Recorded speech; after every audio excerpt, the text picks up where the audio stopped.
Hello, everyone. Thank you very much for joining me today. Today is Wednesday, the 14th of September, and today I'm going to be talking about being the calming influence.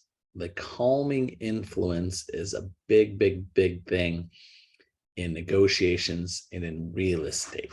So, this is something I have to deal with. Why I came up with this topic today, because just this week and last every week, not every day, but every week, when I'm coaching and training agents, especially when they're working on something right now, and one of the things that comes up a lot is just being calm, because especially in a real estate transaction, there's a lot of emotions.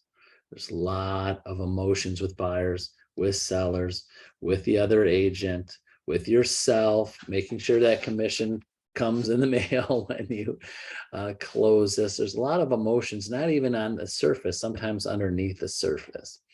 So the number one thing I tell agents when they have situations that they be calm, and a lot of my agents that are watching this might have heard me say this many times, is you need to have a conversation with the other agent and or with your client.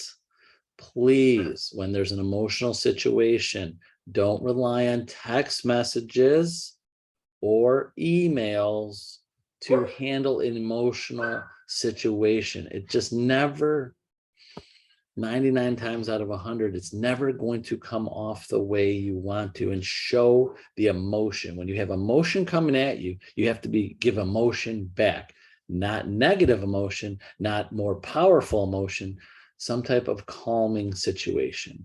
Example, I'll give you an example, a little bit of training, real estate training. Have an agent, their buyer and seller, or buyer, I'm sorry, their seller, supposed to close, divorce situation, was supposed to close over a week ago. The buyer and other agent from the other company, just things are not happening. Won't even go into detail why it's not, but and the agent said that the buyer, their seller, their client likes to communicate through text because they're working a lot. When you go back to the seller, your seller, and give them the news that we still don't know exactly when it's closed, you've got to call them, have a conversation with them, be the calm, going, they're assuring me it's closing. There's just some hiccups with transferring the money from one account to the next.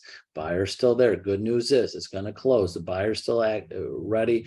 They have the money. The financing's there. Everything's there. It's just a delay. And sorry for the situation. And I wish it wasn't like this way. You've got to show your emotion, your empathy, your sympathy for the situation so you can keep it calm. Also, when there's heated discussions and negotiations with the other agent, please, I know this happens to agents out there. I see it happen. Imagine it's your buyer. You're trying to negotiate a transaction, a sale, a offer, and there's other multiple offers. A simple text message of going back and forth could come off the wrong way of your emotions, and they might accept another offer just because they just misinterpreted something, or or something is not happening of how connected your buyer is to the transaction. Going more in detail, example, have an agent, two offers on our listing, two contingents on sales on the buyer side, again, our listing. The one they picked was the agent that called them and explained to them how important their buy, how important the sale was, and how much important this house was to their buyer, and how calm they were, even in a heated going back and forth, and they want it, saying how supported their buyers for this house, how they are good and their financing is good. They'll get the lender on the phone with them. They will definitely be available to move dates, or makes it easy for the seller. They have to move. They sold their house and they're moving in from out of town. So the point I'm getting at is, sometimes agents are calling me, go, oh my God, we're in multiple offers. I got to get this in, and call the other agent. And just, I could feel the emotion that might hurt the negotiations. Where this example I was just giving you is that this one agent contacted our agent and was calm, collective, was precise about what they had, a list of what they were going to talk about and sell their buyer on that with that other agent.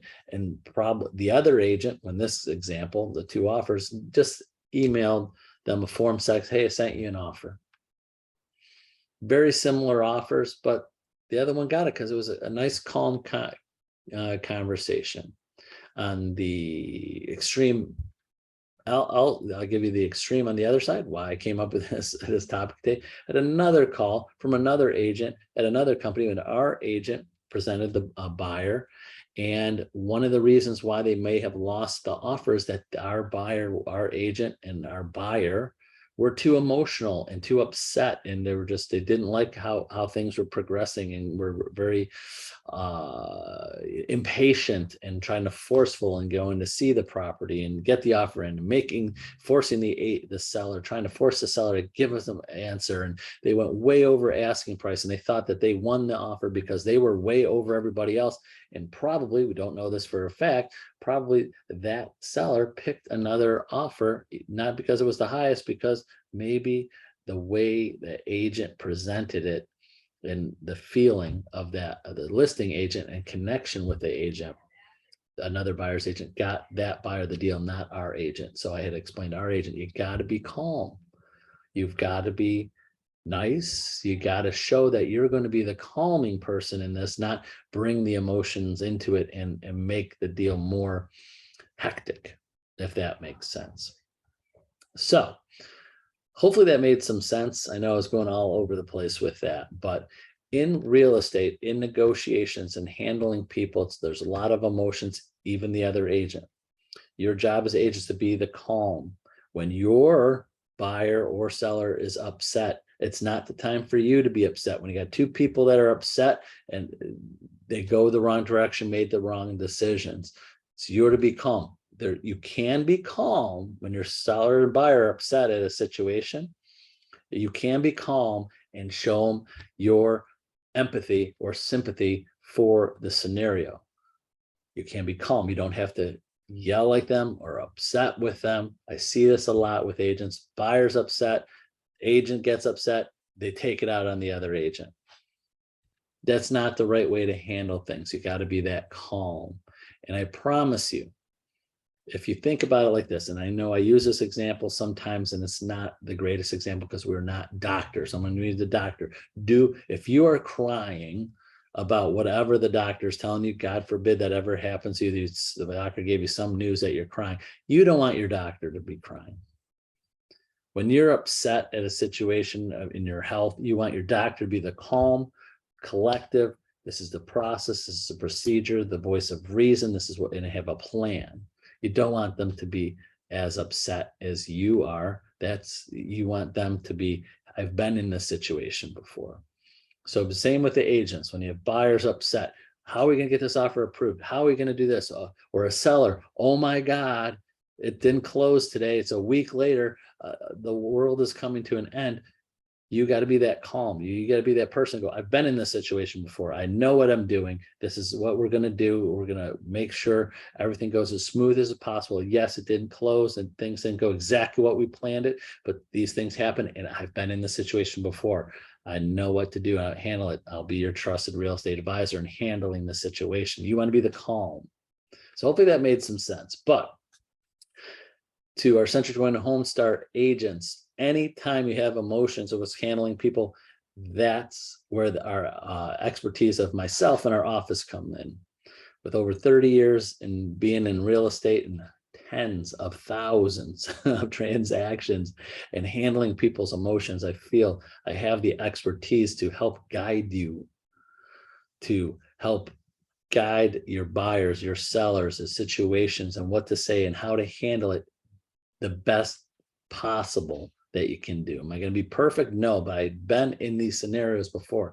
Rarely does an agent say to me, oh my God, I've never had this happen where a buyer lost their financing the last day of closing. How do I go and talk to my seller now? Oh my gosh, my seller moved already and they need the money for closing on their new house, and the buyer says they're not going to close for another week. How do I go back and tell my seller this? Oh my God, my buyer needs this house. I thought we were going to win it at 25,000 over asking, and they didn't get it. How do I go back to my buyer? Because I kind of assured them that they were going to get the offer. What do I say and how do I handle that? Those are just some examples right off the top of my head. That situations that I've had buyer agents call me and just be totally upset and don't know how to handle those and how to talk to their clients. I will give you the talking points. I will give you the things to say when things aren't going the right for yourself or the client. Will I make it 100% better? No, but I know what I'm going to do to say to you to try to make it the best it possibly can. So when you make sure you're the calm in the situation. So that's it for today on a Wednesday. Hopefully that made some sense. And if it didn't, call me. I'll set up some time with me one-on-one and I'll go over it more in detail with you one-on-one. So that's it for today. Have a great Wednesday and we'll see you tomorrow on Thursday. Bye-bye.